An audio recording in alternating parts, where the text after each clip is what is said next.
Hello, family. My name is Chris. I am your home gamer dad, and welcome to a one-shot for The Banishing. Now, some of you out there may be like, what is this that you're playing? The Banishing was actually released all the way back, this is weird to say it like this, in 2017, published by WizKids. This was actually published and made, available to the masses, I want to say maybe like 5-6 months before I started working at WizKids. So this game itself not only was one that I really enjoy, but has a lot of nostalgia for me as well. And is designed by Sean Rumble, which is an amazing name, by the way. The Banishing is a cooperative game where you are looking to banish up to 10 cards from the various undead, is what they're called in here, or any of these magic symbols, to the Banishing in order to make sure all of the undead go back to where they came from and are no longer a threat to humanity and everything along that ways. It generally got a very good review, currently sitting on PGG at a 6.9, which in my opinion is pretty good score for something especially that's been around for so long. It's unfortunately out of print right now, so if this playthrough interests you and you see other playthroughs, because what is it? I want to say John Gets Games, but I think he just Gets Games now. He did a playthrough of it back in the day. One Stop Co-op Shop did a game of it. It was even on Game Night, BGG itself.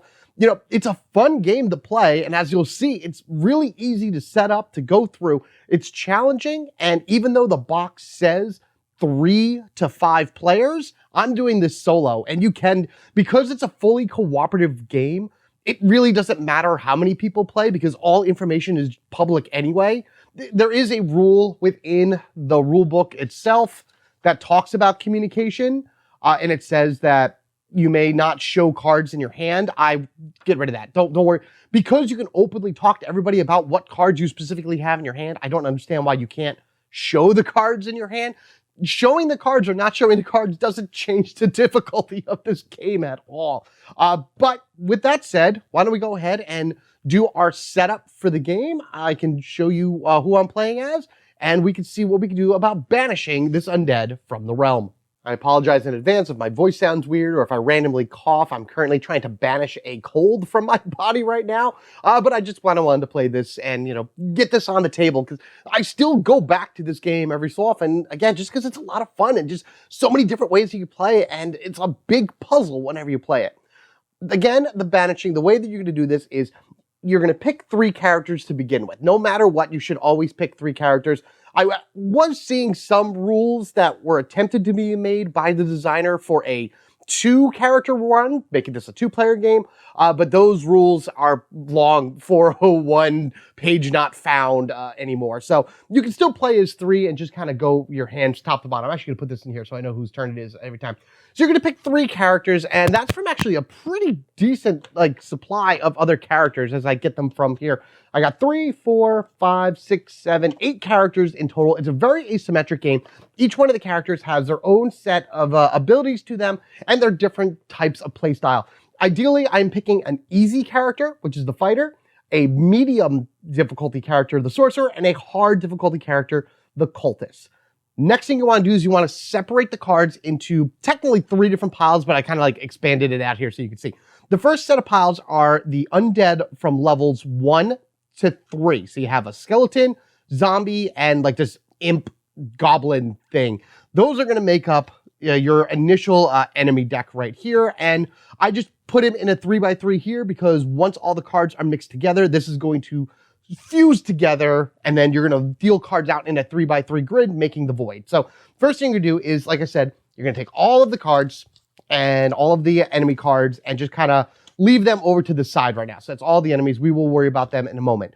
You're going to have 2 other enemies to the side, the level 4 werewolves and the level 5 vampires. What this is, once I combine it with here, is the timer to the game. These are going to be combined together. Once the deck has completely run out, you will reshuffle it with the werewolves in it. Once that deck completely runs out, you'll reshuffle it a 3rd time with the vampires in it. Should you run, you're probably dead by that point, but should you run out of cards a 3rd time, that is the end of the game. So keep that in mind. This is kind of acting like a timer in order to get your 10 cards up to the banishing.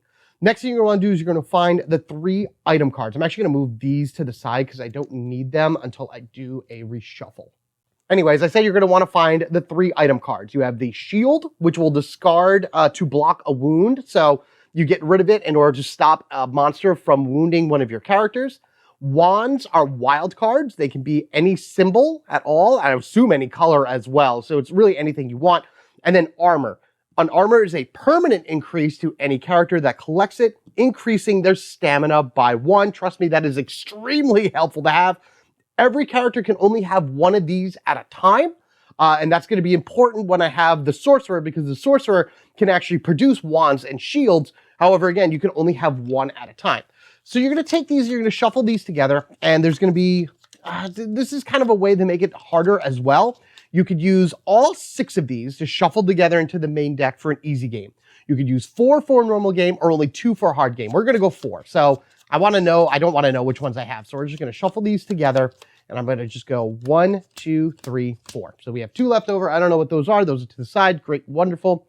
And yeah, so that's still our main deck. Now we're going to go here, and we're going to grab this deck of basically shapes and colors. There are 3 different shapes: squares, circles, and I had one over here, triangles. Each one comes in one of 3 colors: red, green, and blue. These cards are going to be used to trigger the various abilities of whatever heroes you chose to pick for this game. This is only the symbols. That's all that's in here. So it's 54 cards within this deck. Each one of the shapes in each one of the colors repeated 6 times. Kind of a good thing to know if you're using somebody like the Bard who uses specific shapes and everything in order to banish cards. But I'll explain all that once I talk about the actual abilities for the characters. After a quick shuffle of this, we're going to give, sorry, I had to make sure, 3 cards to each player. So we'll start with the fighter. So the fighter has a green triangle, a red square, and a red circle. Good having at least 2 of the same color in order to start building up. Because generally, in order to trigger abilities, it's either 3 of the same color, or a stronger ability is 3 of the same color and shape. So if these were both circles, I would get a 3rd red circle at some point, and then I could do a more powerful ability. But that's again when we talk about that. So that's that. We'll do 1, 2, 3. There we go. See, so I got 2 green circles right here. So that's a pretty good start to that. The Cultist has a servant ability. It's their own unique power. They start the game with a level 1 servant. So that's actually not shuffled into the deck. But this guy will probably get swapped out at some point. Well, he's definitely going to get swapped out at some point. 1, 2, 3 green. They're all different colors, but that's actually really, really good for the Cultist. Oh my God, that's great. Okay, now the final bit is to take your monsters and your items, shuffle them together with your symbols. All right, and there we go. So now we have our deck, and now we're going to create a 3x3 grid that is known as the Void. So we go 1, 2, 3, and you always fill this top to bottom, left to right. And you'll be, of course, refilling this quite often throughout the course of the game. Just gonna straighten this up a little bit better for camera. Yeah, we'll go with that. There we go. It's not the best setup, actually. This is pretty terrible, but I think we'll be able to work with it. And I'll explain that now, because with all of that said, the game is fully set up and ready to play. Let's just jump right into action, and I'll show you what you do on each turn. So again, this is the Void, according to the rulebook, and this is where all of our symbols are going to live, as well as the monsters that try to get into the world. The first thing a player does on their turn is they pick either a row or a column, and they take all of the cards within that row or column. Any monsters that they take get connected to their card as a wound. Any symbols that they take go into their hand, and then they're able to play them. What I think I'm going to do first, see, the fighter is really good for red, but that'll come out a little bit later. I think because we have some pretty heavy guys around and everything, I am going to first take, oh my goodness, I actually would rather have the Sorcerer have some red right now. We're going to take this row for the Sorcerer. So it's going to be the skeleton dude, the red square, and the green circle. Technically, when you pick these up, you can pick them up in any order, because if there was a shield here on the in the same row and an enemy, I could pick up the shield first, which would immediately connect to my character. And then as soon as I pick up this wound, that shield would block it. So the two would kind of just cancel each other out. At this point, it doesn't really matter. So we take all 3 of these and then we immediately refill the void, top to bottom. So we got a zombie right there, a green square. Okay, that's good. And a red triangle. Awesome. So this is going to go here. It's going to be a wound for our fighter. We have 3 red and 2 green. Now, the fighter has drawn from the void. They now get 1 action on their turn. You don't have to take the action, but there's really no reason why you shouldn't. As I mentioned before, everybody has unique abilities to them. Red, green, and blue abilities. But they also all share the same gray abilities. Swap. You could swap any 2 cards in the void, making it much easier for the next player to pick something up and then get maybe a combination that they need. Trade. I can give one of my cards to a player, but then they have to give me 1 back. It's a 1-for-1 trade. And that's it. Just a card, a single card. And then rest, where I would discard the lowest value wound from my character. Now, if you notice up here for the fighter, I have 5 and a 10. 10 is my main health. If that is ever met or exceeded, my character is dead. You lose even 1 character in this game, it's an immediate game over. 5 is my stamina. Once I've taken enough wounds equal to or greater to that number, then this card actually flips over to the back and I lose my ability to use my special powers, as you can see right here. I can still swap, trade, or rest on my turn, which is great because then I can rest and as soon as it goes below that stamina, it'll automatically flip back. But you have to just really be conscious of that because if you go into your turn and you take too many hits, then you'll lose your special abilities. Now, the fighter. Red powers are generally your attack. Green are support, whether it be healing or doing other things. Blue is where you're going to be focusing on the ability to banish things. And later in the game, the fighter is going to be really powerful in order to banish. But for right now, I just need him to kind of do a little bit of board control. Red, if I just discard 3 red cards that have no matching symbols, or it doesn't matter the symbols at all, I can discard 2 adjacent cards from the void. Discarding puts it right into the discard pile. You do have to refill it, so it may be worse than what you threw in there. But if there's something really bad, then, you know, you're going to have to figure that get rid of it is better. Spear, discard all cards from a row or column in the void. Same thing as kick, but at least with spear, you can knock things out better if you kind of line up enemies in a row. You'll see these in use as we go. Green, taunt, take any number of wounds from another player, so the fighter is absorbing all of them. And then bandage, discard 2 of your wounds. That's any 2 wounds I want, which is awesome. Finally, his blue, fortify.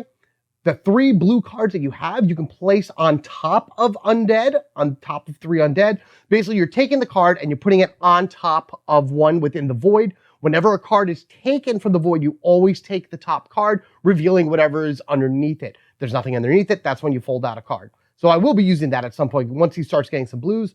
Finally, in prison, draw 2 cards from the main deck, and then any undead go into the banishing. I'll be honest with you, at this point, because of where all of these enemies are, I don't like it because no matter what I take, someone's taking a wound. So what I am going to do is I am going to use the swap ability for the fighter. And I'm going to take this, which way do I want to go? I want to give them more green. I think I want to give the Sorcerer more green just so they can start imbuing things. They are also really good with their blue. So I'm going to take this guy. I'm going to put him down. Yeah, we'll put him there and do that.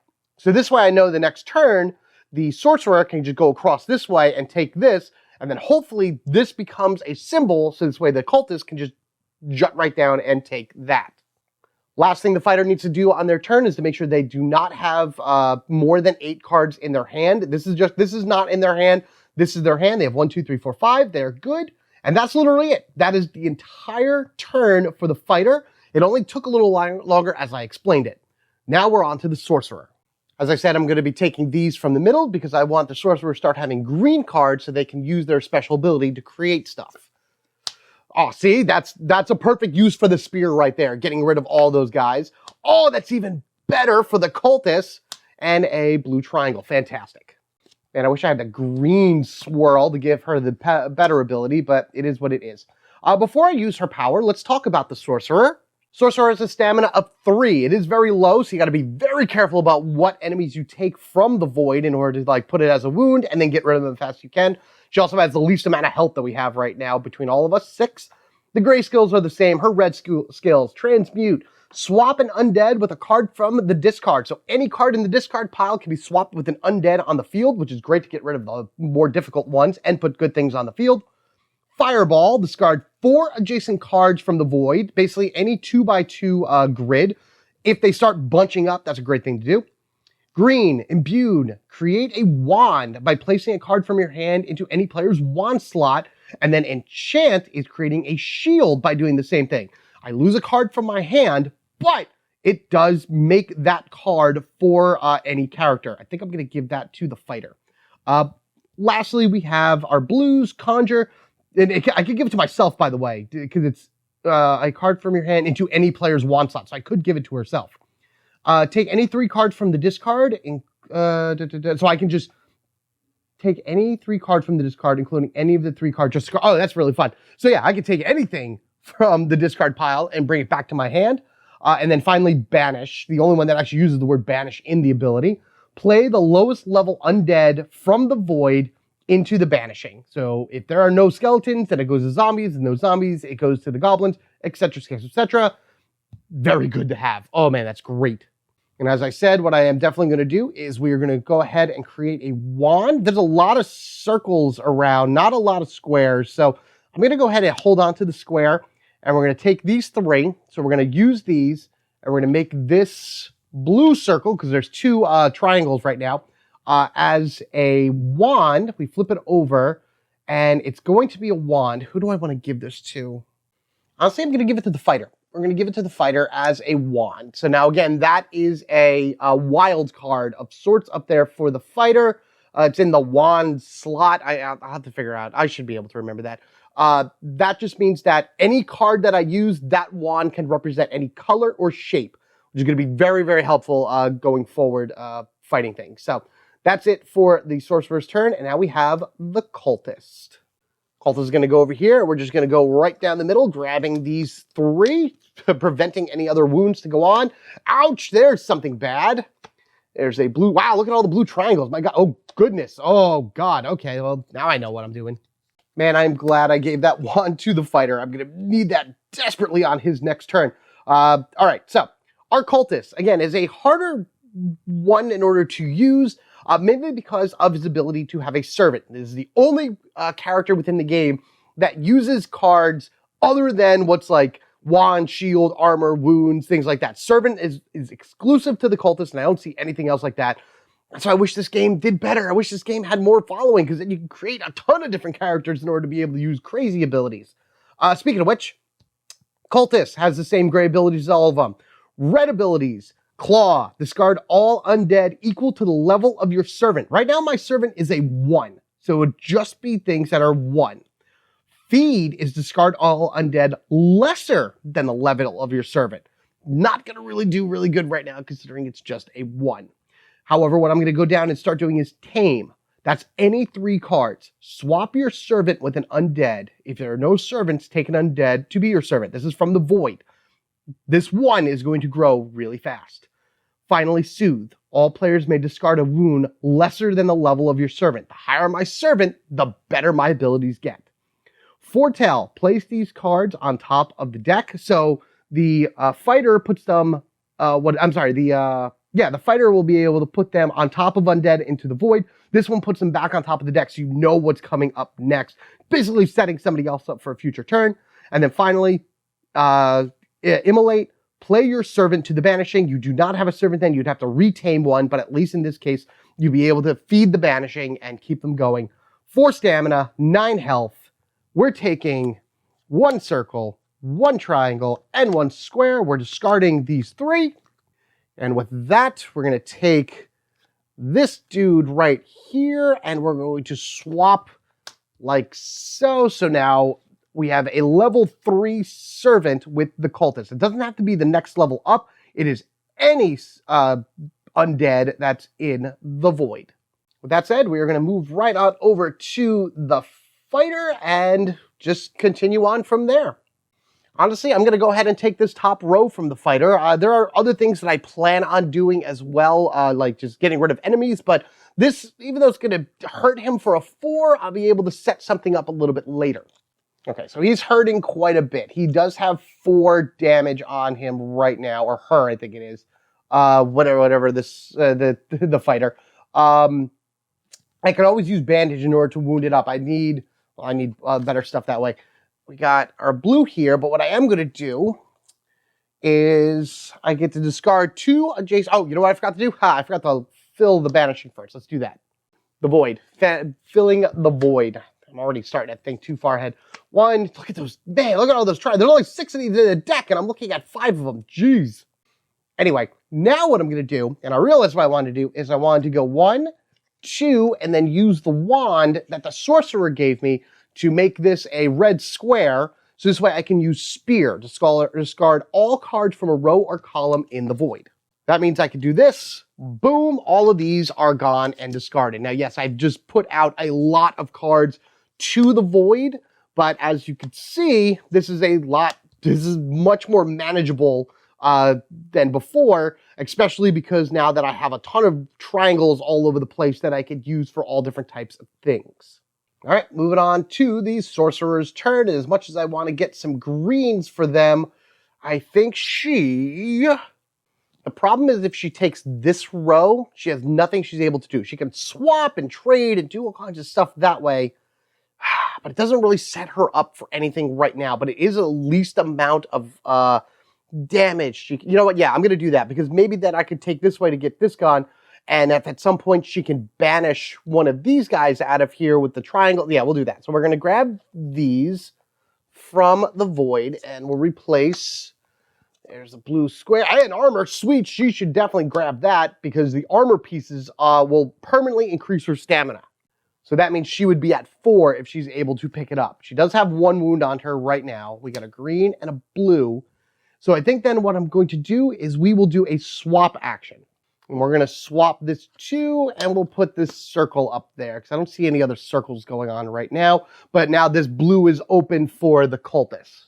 And actually, we'll be able to use that pretty well. So let's go ahead and grab those. Take all 3 of these for the cultists. I'm trying to leave this armor up here for the sorcerer. If the sorcerer can pick that up, that'd be great. 1, 2, 3. A wand. Oh, a generalized wand. Oh, man, that's so good. Okay, so I think what the cultist is going to do is they are also going to do a swap action for their turn, just making sure this fighter doesn't go into a,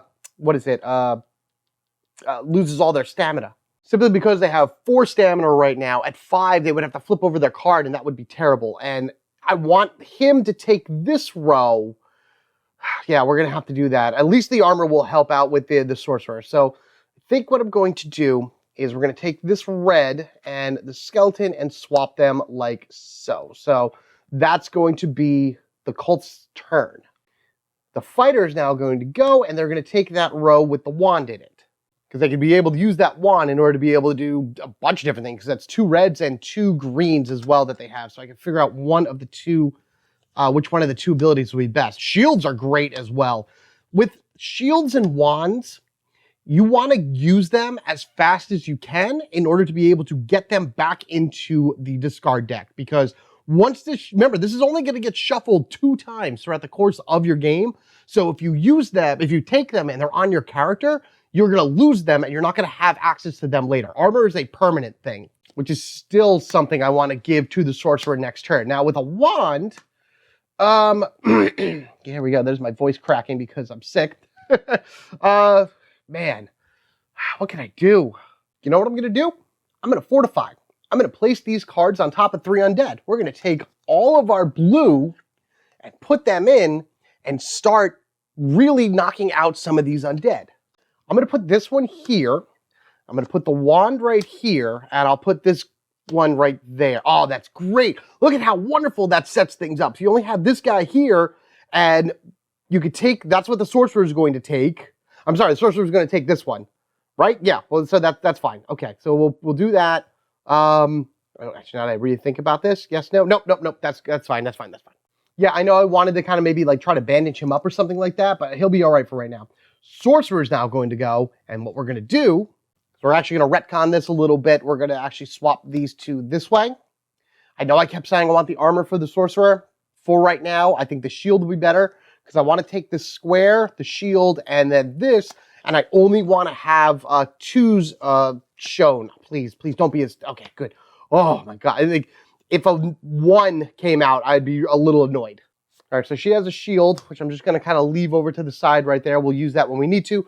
But I am going to go ahead and use all 3 of the same shape blue to banish the lowest level undead from the void. It's only 1, unfortunately, but at least we get rid of it. So this guy is now banished to the banishing.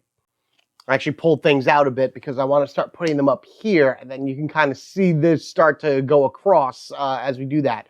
Once we get 10 cards into the banishing, we win.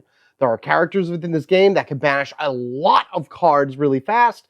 Our characters, not so much, but if we set things up right, we should be able to get a pretty decent run as we go along. So, with that said, beautiful, amazing Cultist turn.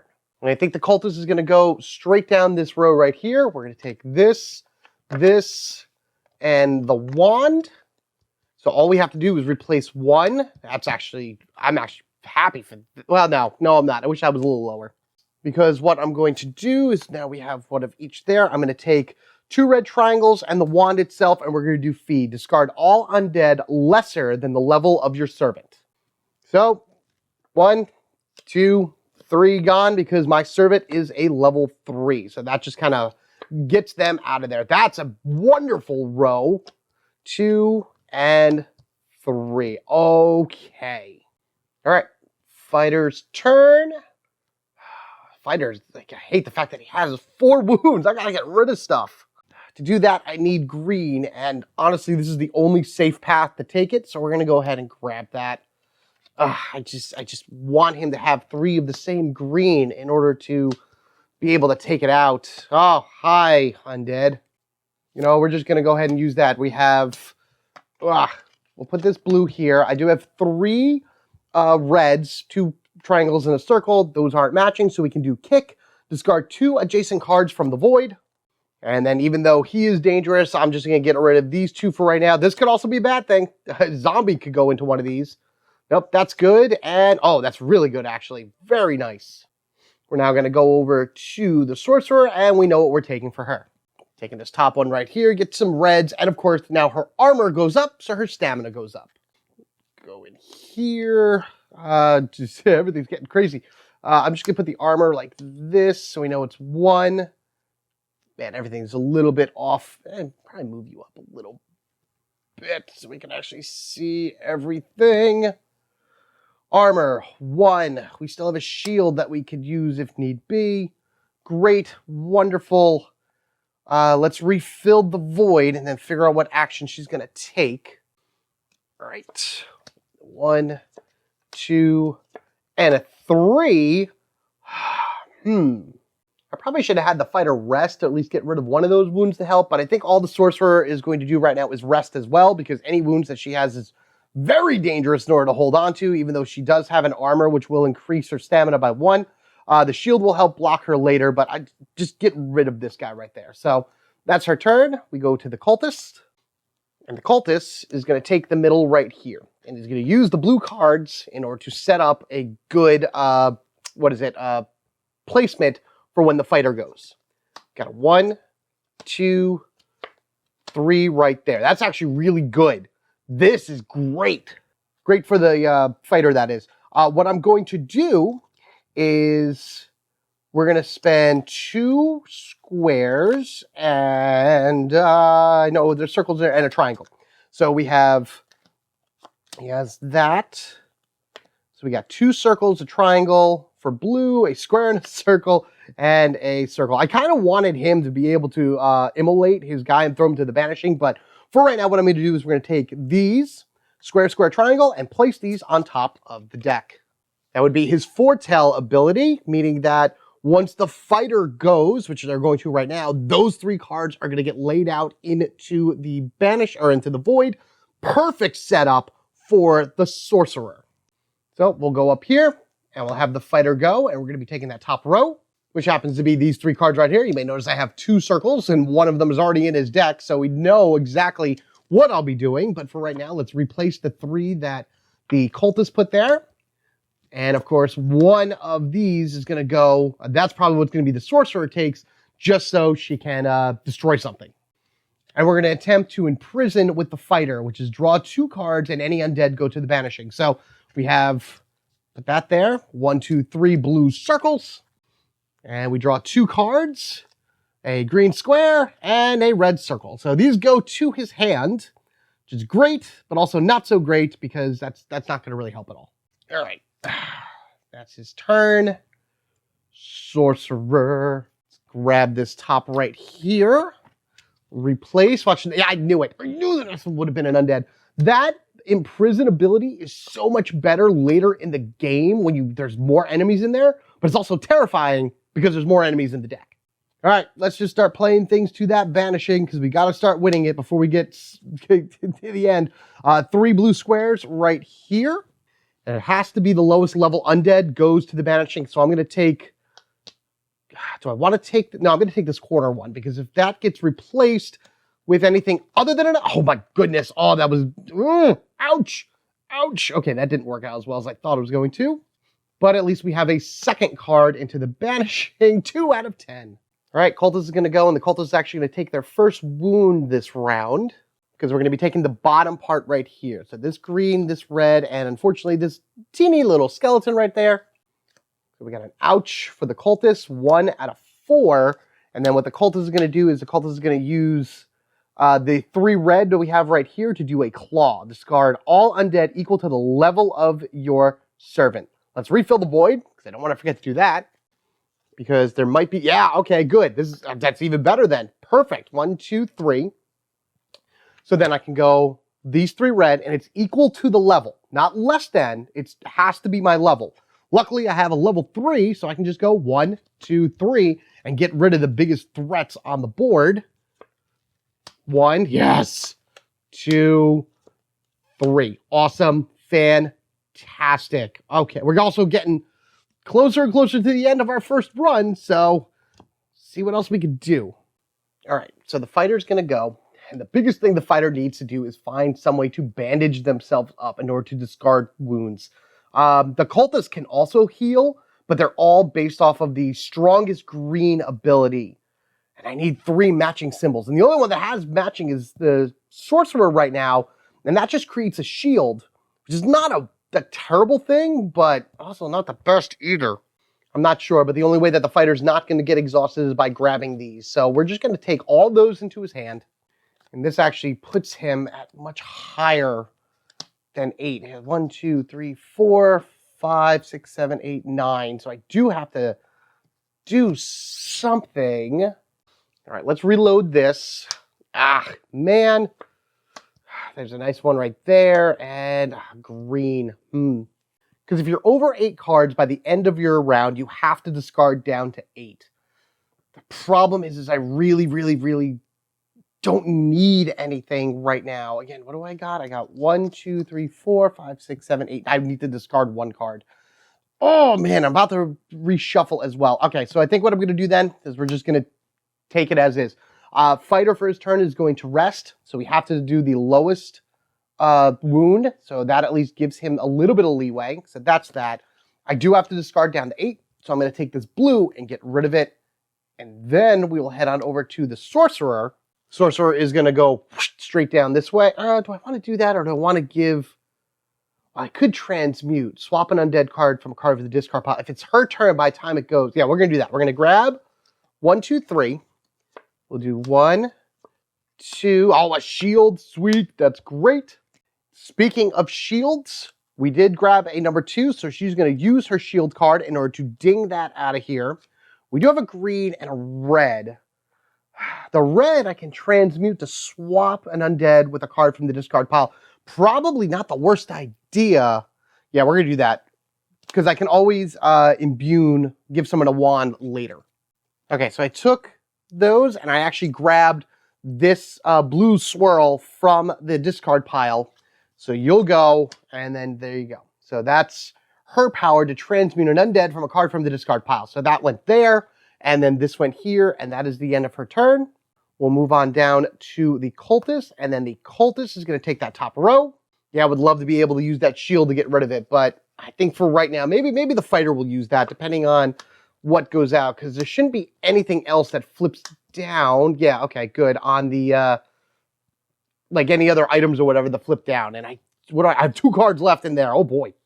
Okay, well, in that case, then, we're going to take this square, triangle, triangle, but first we're going to grab both of these circles, 3 circles of the same, and we are going to immolate. We're going to play our servant to the banishing. So we don't have a servant anymore. We need to get at least 3 greens in order to get another one, but this is gone. Card number 3 out of 7, out of 10 to the banishing, 7 left to go. All right, more cards in the discard, up to the fighter. The fighter is going to, well, we're definitely taking this row right here. So we're going to grab the shield, which would connect to the fighter first. This, which would ding off of it, protecting him, so protecting him from the wound. And then we get a triangle added to his hand. Now, as far as refilling goes, we go 1, we go 2, and now not only do we have to reshuffle this for a new stack, but the werewolves come in, and those are 4 damage creatures. Oh boy. All right, here we go. Good start. Good, good, good. All right, so I think what I'm just going to do is I'm going to grab, we'll take 2 circles and a triangle here for our fighter. We'll toss them into the discard in order to be able to kick, discarding 2 cards from the void. We'll just kick these 2 out of here and start up that way. Good. Oh, that's great. Oh, I love it. Oh, is the sorcerer going to be able to do some crazy magic? Most likely.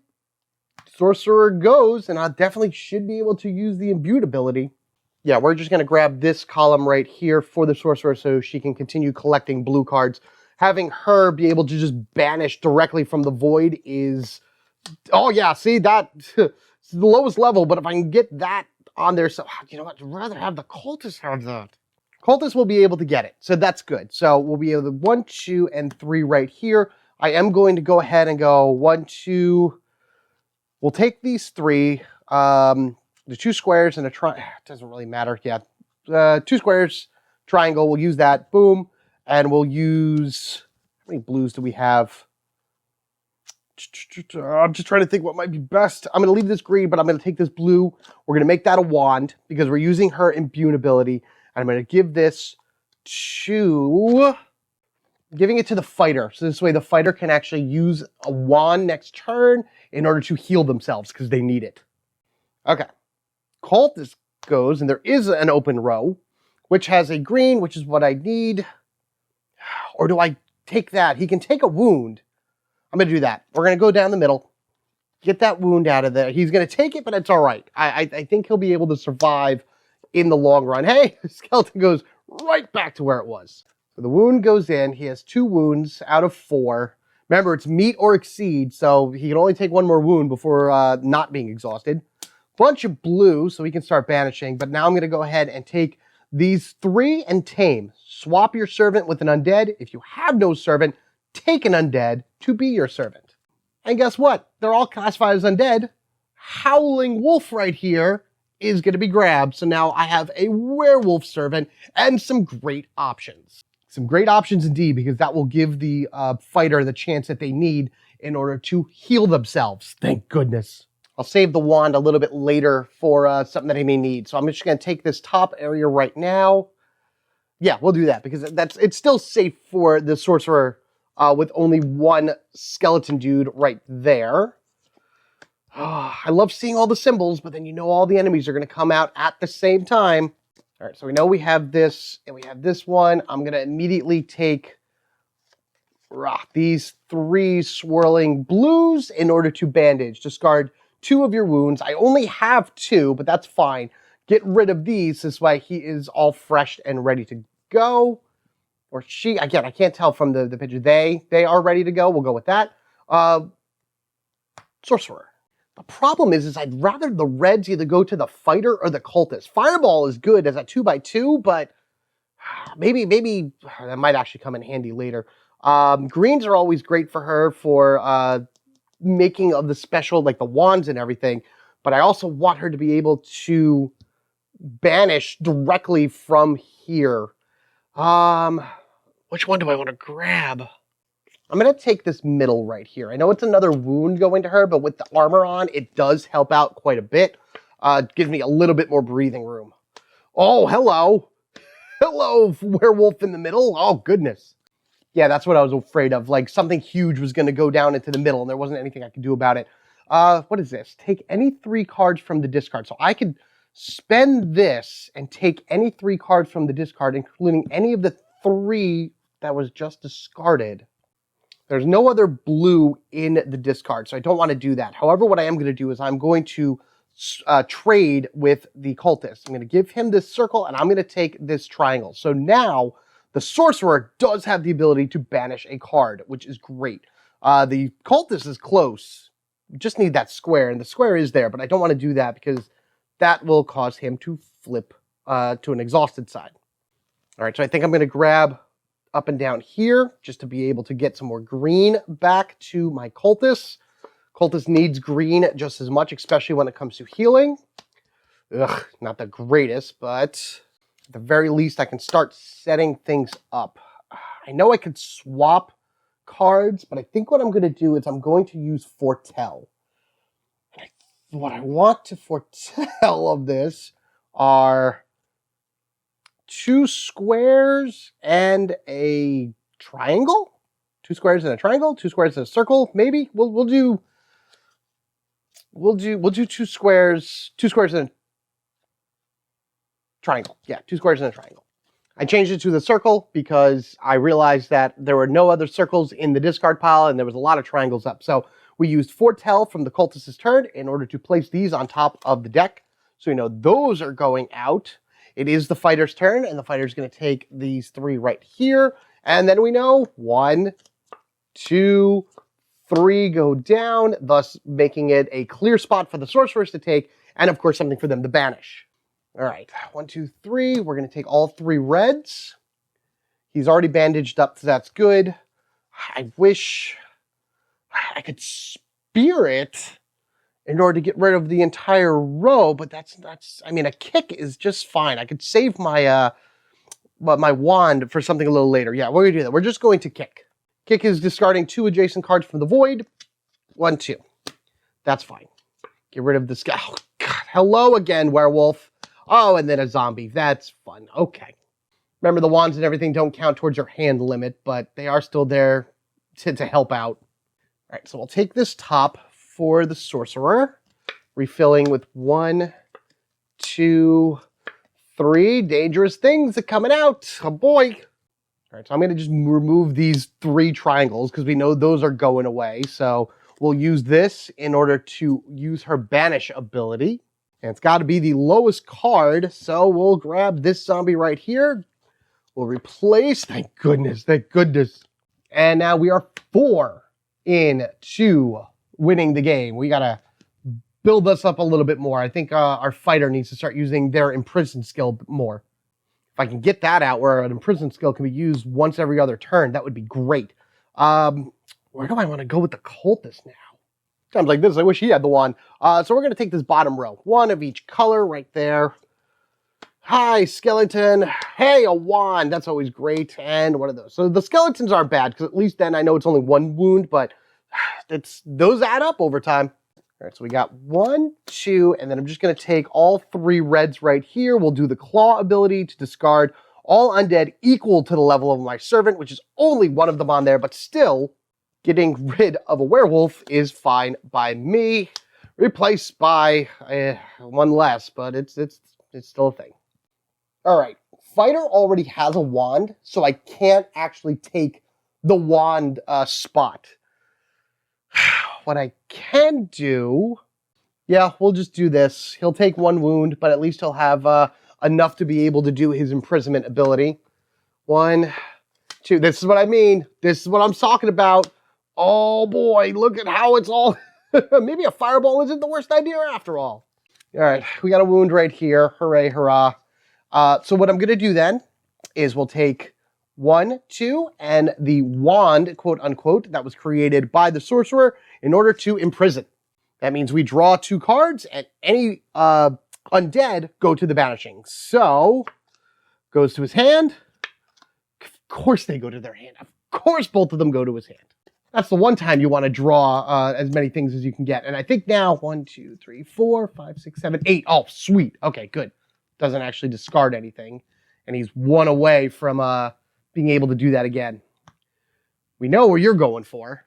Right down here on the bottom, so you don't take any more wounds. And the wand is going to help out immensely. 1, 2, 3. Oh, no. Well, this is bad. This is terrible in all sense. So what I'm going to do is we'll go ahead and we'll do this. Use that wand and 1 and 2 to transmute. Swap an undead with a card from the discard. You know, after going through this entire discard pile, I didn't find a single actual wand or shield in it. That means they're still in the lower half of this. So we're going to go, well, the wand that I just used technically was one of them. But 1, 2, 3 right there. You get out of here. And I'm putting this up here. It's going to kind of like get to the fighter, but then move on over to be able to get to the sorcerer. You'll see what I'll be doing in a moment. So for right now, it's going to go to the cultist turn. They're going to take that row that only hits them for 1, because that'll put them at 3 damage. They're getting very close to being exhausted, and they need to be able to do something in order to stop it. So we'll go 1. Hey, there's a shield, fantastic, and 3. Okay, good. All right, so we'll put this here, and what I'm going to then do is we're going to fortify. So we'll take the 3 blue cards, and they go on top of the decks. This way I know that once the fighter goes, those go out onto the field. Yeah, there we go. Good. So we'll put these here. Those are going to be on top, so we know that's next. That is the end of the cultist's turn. They did their foretell ability. Fighter goes next. They're going to take this middle column by going 1, 2. Come here, you. Ding, ding, ding. Take this blue circle. And then we'll go 1, 2, 3. Now what the fighter's going to do is they're going to go ahead and here, and we'll go square, circle, triangle. And we'll put those.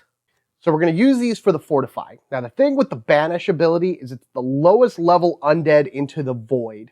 I only have 3 that I can put down. And I don't, well, what I can do is I can do this. 1, 2, 3. She's still going to pick that up, and that's going to reveal. It doesn't matter. Ah, man, that doesn't matter either way. Okay, whatever.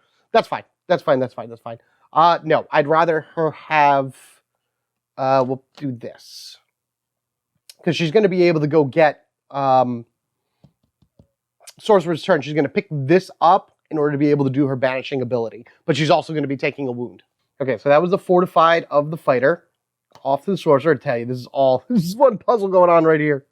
You go 1, 2, taking the top card, 3, 1, 2. All right, we still have up here for the cultist. Not that that really matters much because you can't do anything with it, but it is still there.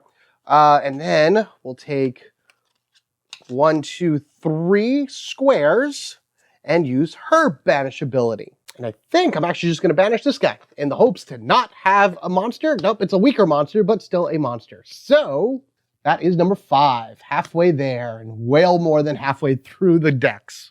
Man, all the green cards, I wish I could get some more green cards because the cultist needs to heal. It's discard a wound of lesser value than your servant. He just has 1. The cultist is going to go into exhaustion right now.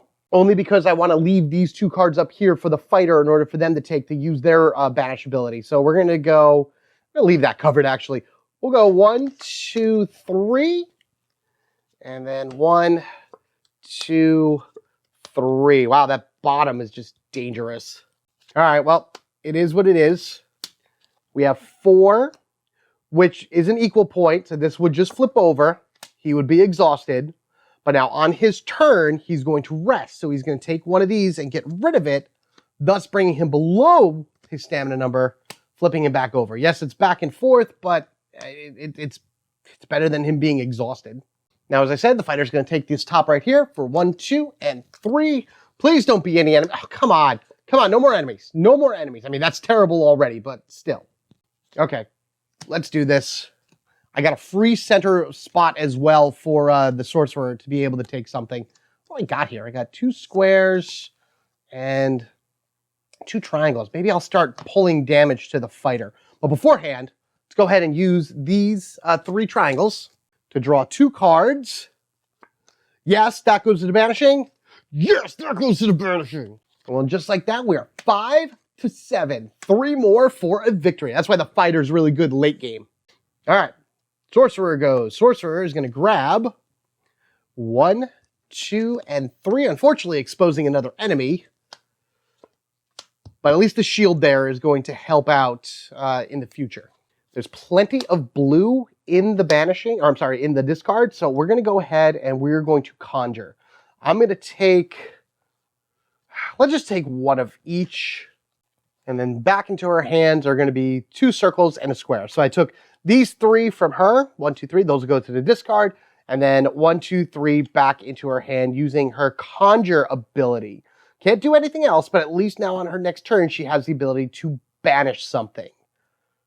Cultist. All right, so no matter what, the Cultist is going to knock into something. I'm going to leave the square just because I think I might be able to swap some cards around between my guys to get that to them. But for right now, we'll go this way. We'll take the shield and this to ding that out. Perfect. And so that'll go into his hand. 1, 2, 3. Oh, that's great. Again, how am I down to 2 cards? That's amazing.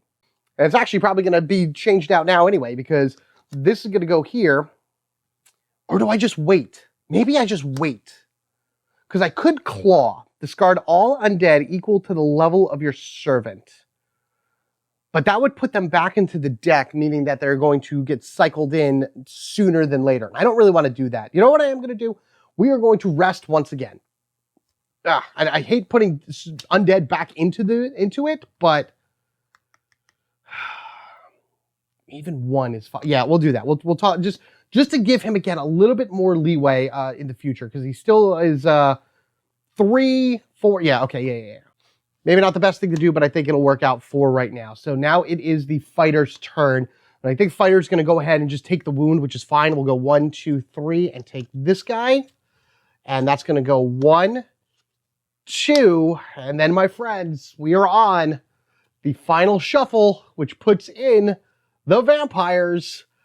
Oh no, this is going to be terrible. I'm also pretty sure this might be the end of it, because there is no clear row here. And, it is, yeah, so I was thinking about what I could do with the fighter, and unfortunately, if the Sorcerer goes, they are just going to get murderized by everything, so I have to do a swap action in order for the Sorcerer not to die, but they are going to go into exhaustion, because there's no way I can make 3 in a row. Yeah, unfortunately, no matter what I do, the Sorcerer is going to go into an exhausted state, as much as I want them to use their banishing ability. I should probably also try to get them closer to a fireball or something in order to strengthen their power. So what I'm going to do is we're going to take this werewolf. We're going to do this. That's terrible, but that's going to be the fighter's turn, swapping those 2. Fighter, I think, is also at 8. 1, 2, 3, 4, 5, 6, 7, 8. All right, so that's 8 exactly for the fighter. Can't do much else now, unfortunately. Sorcerer, 1, 2, 3, 4, 5, 6, 7. So not only you be exhausted, you're going to have to discard. Oh my god, please, please, please don't be bad. Please don't be bad. 1, 2, 3. Oh, okay. Cultist got off lucky there. We may even be able to get off lucky on this. We're going to do right here. Now, unfortunately, again, because of the armor, the stamina is at 4, but it meets it. So she's going to flip over. So, and yeah. That's where we're at right now. She's at 4 exactly. Her ability then, maybe I do a trade. Maybe I just leave her like this and I heal her next turn. No, I'm going to do a heal. I'm going to do the heal. We're going to get rid of the lowest one in her, which is unfortunately, you know, got to be a 1. I'd rather it be 2, but at least it flips her over. Yes, her stamina is at 3, but because of the armor, it's at a 4. So she is in the game right now. We have 1, 2, 3, 4, 5. Well, 1, 2, 3, 4, 5, 6, 7, 8, 9. I do have to get rid of 1. Just going to get rid of a greed. Yeah, we'll get rid of... Man, all of these are really good. We'll get rid of the green square. So that's her turn. Cultist at least has a free grab. He can go like this. 1, 2, 3, straight down there. But now this could also be bad. Yep, told you. Wow, look at all those werewolves. Oh, howling mad, howling mad. It's a good thing he has a lot of red now. Basically what that means is that I could take all 3 of these and I can discard all undead that are lesser than the level of my servant. So that means all 1s, 2s, and 3s because my servant right now is a 4. Again, this might be good, this might be bad, but we'll see how it goes. So 1, 2, 3, 4, all these go. And yes, this digs through the deck faster, but at the same time, it gives my, you go over here, it gives my team, oh no! Oh no! Ah, my fighter's gonna flip over. There's nothing he can do. Because with 3 wounds, whatever he takes is gonna definitely put him above. I mean, the vampires are 5, so that's awful in its own right. The lesser of the evils is just going down this way, so it's got to be 1, 2, 3 right here. He's gonna flip over. He's not dead. Not yet. Shield, yay. But at least that's that. Oh man, I think the sorcerer is gonna go this way, just so she can block the werewolf. It's not gonna happen with the fighter though. 1, 2, and boom. So that's 4, 5, 6, 7, bringing him up over this way. Even if I rest, it's not gonna do very good. All right, so before I end this, instead of healing, instead of resting, what I'm gonna do is I'm going to swap. I'm gonna take this green, I'm gonna give it to the cultist, and I'm going to take this red, and I'm going to give it to the fighter. And now the fighter has to discard. 1, 2, 3, 4, 5, 6, 7, 8, 9. I got to discard 2. All right, well, I'm just going to get rid of these squares. Just for that. So, yeah, we go. All right. I know I should heal, but I think I can survive until the cultist. And the cultist will be able to heal everybody quite a bit, I hope. All right, sorcerer's going to go. We're going to grab the shield, and we're going to ding out that werewolf. And then she's going to grab this circle to do a banishing. And we'll do 1, 2, hey, shield, 3. I love it that the shield's in the middle. Hooray. All right, let's go ahead and do a banishing for her. Did I have 1, 2, 3, 4, 5, 6, 7? Oh, she had 8. Okay, good. Let's take those 3 circles. Why not?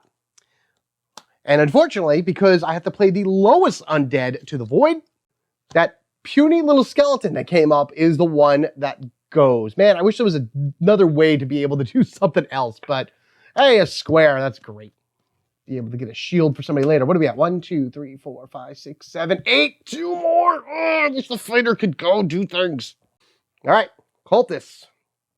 Maybe the cultists will be able to banish its thing at some point.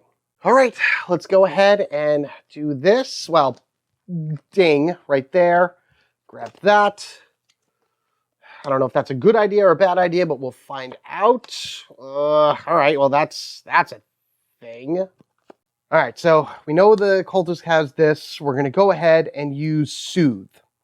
So that's all 3 of the same symbol of green. And that's all players may discard a wound lesser than the value of your servant. That's why I didn't want to take the damage, because that would have been awful. So this will go.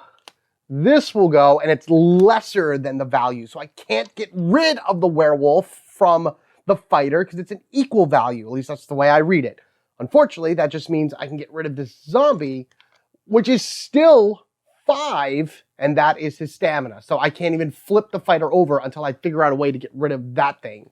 But at least it's better than nothing, and it looks like the fighter does have a clear path somewhere. Or maybe I just take this. Just take it. I know he's going to get hit again, but use another swap ability. Yeah, we're going to do that. We're going to go with this. Fighter's now going to be my meat shield. Come on. Give me something good in the middle. Something good in the middle. Yes. Yes, yes, yes. Oh, boy. Okay, here we go. All right, so my fighter's my meat shield now. Unfortunately, the way that this is going to work is that I could rest, but that would get rid of what I just did, and I'd still have to get, toss something. So it's not going to really matter. I would prefer to be able to set somebody up for a future turn. So I'm going to do this. We're going to do 1, 2, and hope that a circle gets to the... Do I have enough to banish with the Sorcerer? I do not have... Never mind. Back up. I got to do this. We got to do that. And then this. All right, well, maybe we'll be able to figure something else out. I was hoping that I'd be able to banish with the Sorcerer immediately, but this will still banish with her. Put us one step closer to victory, I hope. All right, Sorcerer's turn. We move all of this into her. Bad. This might be game over, guys. Yeah, we have just been so completely overwhelmed. Oh, man. Okay, so that's there. And this would do a banishing. Play the lowest level undead from the void. Oh, and that's a puny skeleton. Ah, that's this dude right here. Flip this. That's it. We're dead. This will put us here at 9. 1, 2, 3, 4, 5, 6, 7, 8, 9. Oh, so close. Because ultimately it's going to be the cultist turn, and no matter where the cultist goes, he's at 1. Well, actually, this would keep him alive going this way. This would keep him alive too, actually. Be 5, 6, 7 plus 1 is 8. He has 9 health. The problem then is like, I need this to be a completely open row in order for the fighter not to die. All right, we'll give it a shot. Let's grab all 3. Okay, here we go. That's 1 out of 3. Nope. And that, oh, ow. Yeah, that's not going to matter at all because this is going to go here. We'll flip this. And he's exhausted. He has 8 out of 9 health, so he is not officially dead. My camera decided to banish itself and stop recording for a little bit, but what I opted to do was a trade, giving that to the Sorcerer, that to the Cultist, which doesn't really matter because then the fighter's going to go. The fighter has 5 health, with 10 being its minimum. Even if I had gotten rid of that 1, no, I'm at 6 health. I'm sorry, I'm at 6 health, with 10 being its minimum. 4 is the minimum amount that I could do. Because I'd be taking these 2, that would put him over, that would kill the fighter, and that, my friends, would be game over for the banishing. I just want to see what these last ones would have been. Okay. 1 symbol. And then that. Oh, see, this is what I'm talking about. Oh, man. Oh, that was so close. But there you have it, everybody. There's my dead fighter right up there. We got 9 cards into the banishing that we only needed 1 more in order to officially do it. The fighter's ability is so awesome. If I had been able to do that, and you saw all the cards over here that would have gone out. One, of course, the next 2, if he would have drawn, would have only been blue. But like, eventually, are you serious? Are these all symbols that I just draw? They were all just symbols. They were all symbols. All the monsters came out in the beginning, with the exception of the bottom. That's why I died. Wow. Can't tell sometimes. They come in the beginning and the end. They're supposed to be shifted out in the middle, but there you have it, everybody. The Banishing. A fun cooperative card game that can easily be played single player just by bouncing around from different characters. You have other characters, as I mentioned before. The healer, specializing in getting rid of wounds. Not bad at all. Something definitely new, but I think this is not one. This is Fighter, Thief, and Healer are your recommended starters. Sorcerer, Witch, and Bard are your medium, and then the Cultist and the Brute, I think, are... No, I'm sorry, no. Brute, Witch, Sorcerer are intermediate. Bard and Cultist are more advanced players, I think. I don't remember.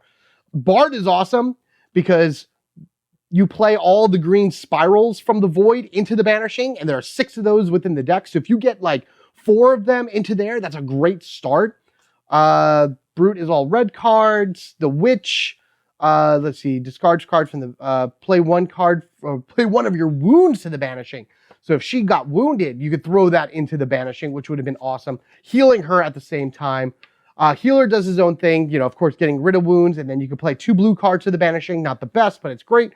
Thief is the best. Like, everyone loves the Thief, and I've played the Thief, and I've won a lot of games with that one. draw 2 cards, play any symbols drawn to the banishing, and take any undead as wounds. Plus, he has different ways of healing himself and everything. May sound terrible, but as you saw, the amount that I was pulling symbols with the fighter, that thing would have been filled up no problem. But guys, let me know what you think of the Banishing down in the comment section below. Again, this is a game that was released by WizKids in 2017. Unfortunately, out of print right now. If you enjoyed this playthrough and you want to maybe pick this up for yourself, it can't be. It was only $20 when it was initially released. I can't see it being anything more than that now. I'll have to do some research in the middle, like after I'm done with all this and everything. eBay, you probably might find a trade on BGG, Amazon. Check your friendly local game stores. They may even have a few nesting in the back somewhere on clearance. But again, it's a fun game. Pull all your friends together. Goes up to 5 players. You probably could do 6, but I can see that being hectic. And then just work your magics and your ability in order to be able to throw all 10 cards into the Banishing and get rid of all these undead from the world. Thank you for joining me on this one shot for the Banishing. Again, thank you for putting up with me with my, I didn't cough at all through this at all, but I was trying to focus the best I can while maintaining a no cough on audio run with this whole thing. I do have a bunch of other games that I'd like to play for these one-shots, older games that are probably out of print as well, or just ones that I had in my collection for so long that I still love to go back to and play every so often. If there's anything you'd like to see or curious about, let me know down in the comment section below. If I have it in my collection, I'll play it. If not, I'll have to definitely seek it out because games like this are amazing. I love seeing what new and interesting games are all over the place and like different mechanics and things along that ways. And of course, just having fun with you guys watching this and having a great time going through it. Nor not to miss any other one-shots that I do or any other fun things that I put out for you to enjoy. I got Eternal Rangers, in case anybody out there is wondering, so expect a lot of that to come out. Be sure you are subscribed to the Home Gamer Dad. If you wish to support the channel even further, there's a ton of ways to do that down in the description section below, but in all honesty, your view, your like, sharing this video, subscribing to the channel, just being here, checking this out to the end as I do my ending rambles and whatever, that means the most to me. Guys, thank you so much. You've been absolutely amazing. Take care of yourselves and each other. We're family forever, gaming together, working our way to make the world a better place from skeletons, zombies, imps, werewolves, and vampires. Not all those I would really classify as undead, but they're still terrible in their own right. I can't believe this many came out, that many vampires. That's wild. Oh my goodness. You guys have a good one, and I'll get you all later.